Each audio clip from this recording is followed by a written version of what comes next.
Okay guys, now late defense. I'm allowing my opponent to pin my wrist to the mat. We're going to start to really involve some physics here for survival. So I never want to get to this point.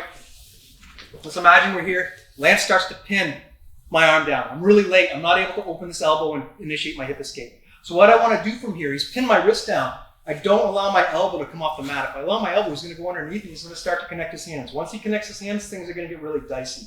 Okay, so as he pins this down, I'm going to keep my elbow glued to the mat, even though my wrist is pinned. Try to go onto my elbow. You see, it's hard for him to go onto my elbow. All right, so it's really important to understand that concept. He goes to attack. Boom! He's able to pin down. I'm not able to open. Keep my elbow glued to the mat. I like to think we're Velcro to the mat here. He tries to go under my elbow. Look, it's very hard for him. So it's a very simple concept for me to understand and apply. So as we're here now, because my elbow's down, he try to go under, I can start to bump. I can open his elbow or just go under his armpit and get my elbow back to my body. Once I get my elbow back to my body, again, I start to initiate my escape and I'm safe. So again, I never want him to connect both of his hands together. I keep my elbow glued to the mat. Go under my elbow, it's very hard. If I stay here all day, he's gonna get underneath that elbow and pry it open. Okay? But at the moment, I'm okay. My elbow's pinned to the mat. All right? So open, I can either go to the elbow like the elastic escape, or I can go right into the armpit / upper ribs. Bump, and again, elbow comes back to my body where it's safe.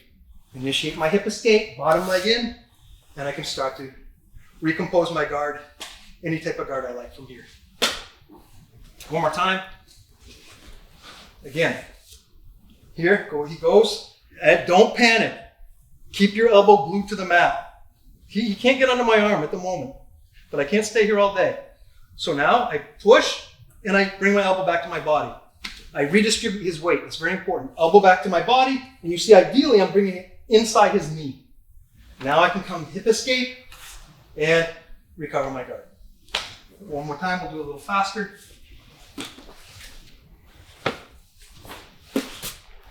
So it's very subtle in comparison to the last escape, but the difference, and it's important that we differentiate here, is I'm not able to open, he's able to pin my wrist to the mat.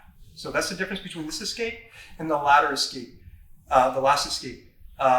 So make sure, in this case, I keep the elbow glued to the mat and I don't allow him to connect his hands together, because that's going to bring us to our next escape.